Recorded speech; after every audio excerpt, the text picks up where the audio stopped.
Hi everyone, my name is Katherine Kaufman and this is my Practicum introductory video. A little bit about me. I am a 23-year-old senior at Eastern. This is my last semester in the health science program. I currently work as a CNA in a skilled nursing facility, and I'd like to apply to PA school eventually and specialize in dermatology or pediatrics. I am a military spouse. My husband is an Air Force pilot, which is what brought us out to Spokane, but I'm originally from Florida. And I look forward to this semester with all of you. So diving right into the details of my presentation, my topic is about mental health in military spouses, specifically poor mental health.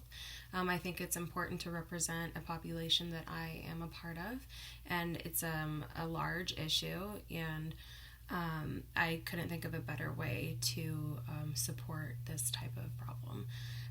The place that I'm going to be presenting it is likely on an online format. I'm a part of a lot of groups on Facebook and Instagram with hundreds of thousands of members, and it is hard to nail down a date and time because military schedules are not exactly planned in advance.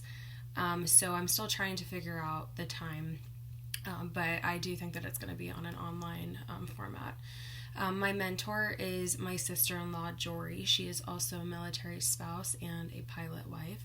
So that is why I chose her to be my mentor, because she knows a lot about deployments and military life, and we get along really well. So that is why I chose her.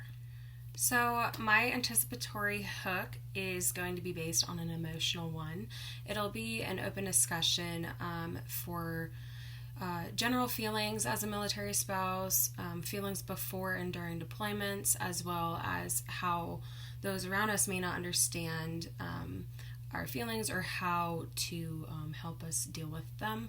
And the main question I'd like to ask during this hook is, who are our advocates? Because a lot of the time we are speaking for others, and I do think it's an important question to ask in my presentation.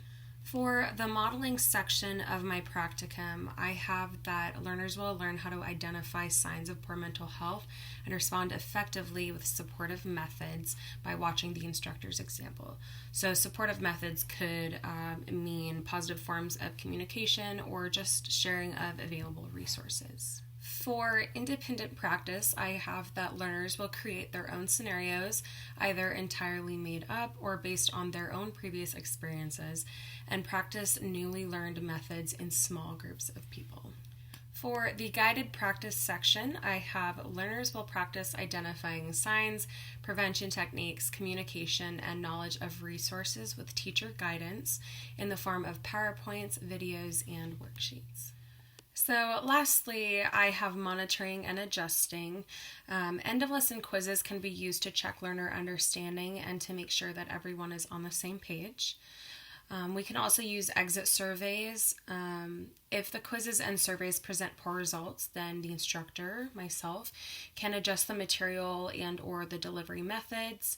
I'm also open to suggestions, so open-ended forms that the students can fill out on their own so that they're not just subjected to my own questions. And I think that this way feedback can be beneficial to the project and to the material. So in conclusion, my goal here is to firstly acknowledge military spouse mental health, because I feel that it's something that kind of goes underneath the radar. And with that, I also want to teach ways to identify the signs and the symptoms of poor mental health, and teach others how to not only cope but to understand others and to communicate effectively, and just to try to help each other out and improve mental health in this small community of mine. So thank you so much for watching my introductory video. I hope that it gave some insight into my project, and I look forward to hearing feedback.